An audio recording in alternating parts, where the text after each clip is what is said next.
Welcome to Liberty's Outlook Report, March 22, 2013. Today's subject is the International Monetary Fund Cyprus Bailout Fiasco puts the global financial system at risk. Cyprus is an island nation in the Mediterranean Sea with a population of about 1 million people. As a member of the Eurozone, its economy accounts for only 0.2% of the total Eurozone gross domestic product.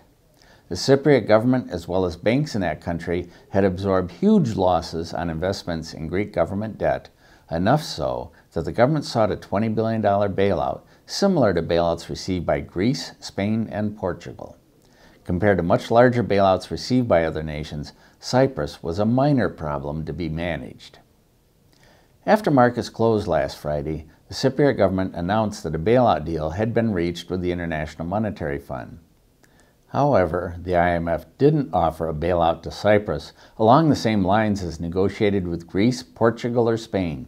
One of the terms of the bailout was that part of the funding would come from confiscating funds from accounts in Cyprus's banks. The initial announcement was that bank account balances under 100,000 euros would have 6.75% of their funds taken, while larger accounts would lose 9.9% of their total balance. In theory, this was supposed to bring in $5.8 billion for the bailout. However, it turns out that total funds in bank accounts were far greater than originally estimated.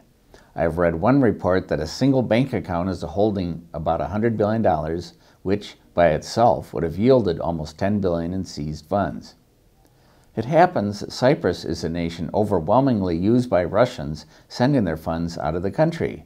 No, they don't use banks in Switzerland or the Cayman Islands to a great degree. The estimates I've seen range from 40 to 80% of total Cypriot bank deposits are from Russia.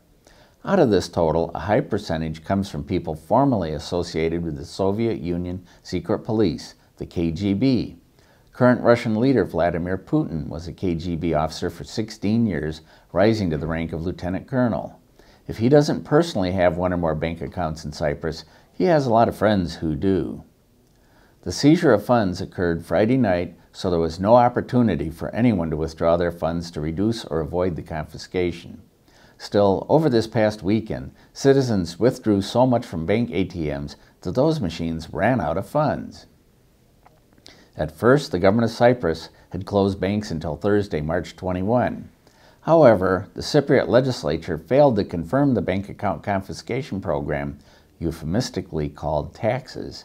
There is some speculation that some Russian holders of bank accounts in Cyprus may have threatened individual legislators if the bailout was ratified.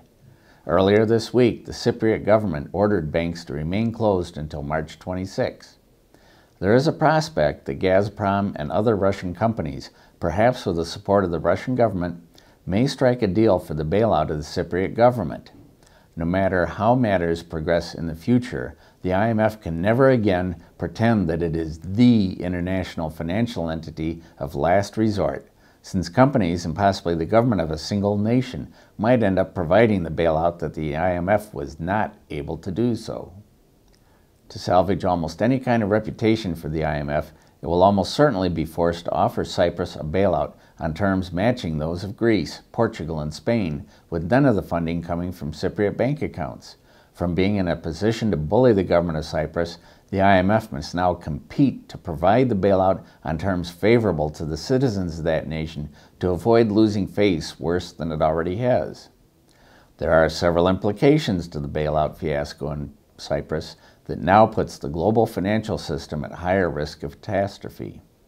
Number one, the threat to bail out banks and governments by seizing funds out of bank accounts creates a whole new risk for people everywhere.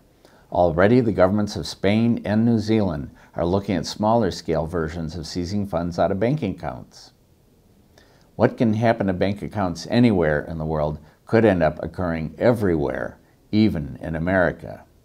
If you had funds in bank accounts in Cyprus, Greece, Italy, Portugal, or Spain, wouldn't you now think twice about leaving them there? 2.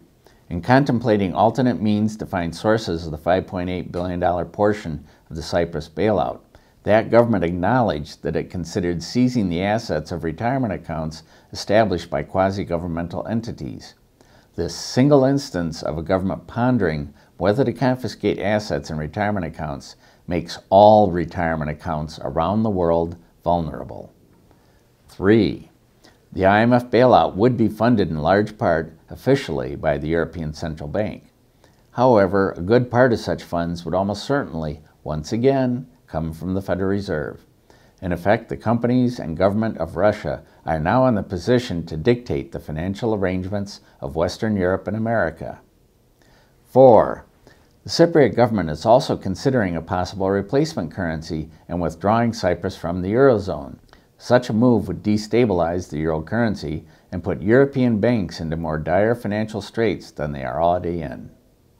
Because major European banks have hundreds of billions of dollars, if not trillions, of derivatives contracts with large U.S. banks, that would create an enormous risk that American banks would have to recognize tens to hundreds of billions of dollars of losses from asset write-downs on stocks, bonds, and so forth that are no longer supported by these derivative contracts.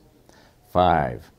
The people of the world are also witnessing the prospect of a sudden and extended bank holiday that could happen without advance notice.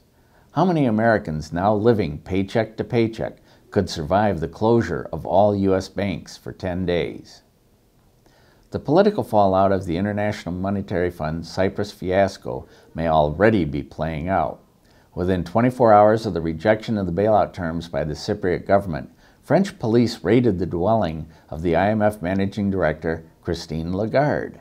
The raid involved a case that has been under investigation for 20 years, but coincidentally came to a head at a suspicious time. In a press conference on March 20, Federal Reserve Chair Ben Bernanke made remarks along the lines that President Obama may not want to reappoint him as Fed chair and that he might not accept a new term anyhow. Coincidence? Maybe, and maybe not. The Cyprus financial crisis has the potential to inflict more worldwide damage than the failure of Lehman Brothers in 2008. Rather than thinking of the problems on a small island in the Mediterranean as being too small to bother with, people need to quickly rethink their entire approach to preserving their financial well-being. At one time, money in bank accounts was considered to be one of the safest possible places to stash it. Today, people around the world need to make their plans on the assumption that using bank accounts could be the riskiest place to store their money. That's all for today. I'm Patrick A. Heller.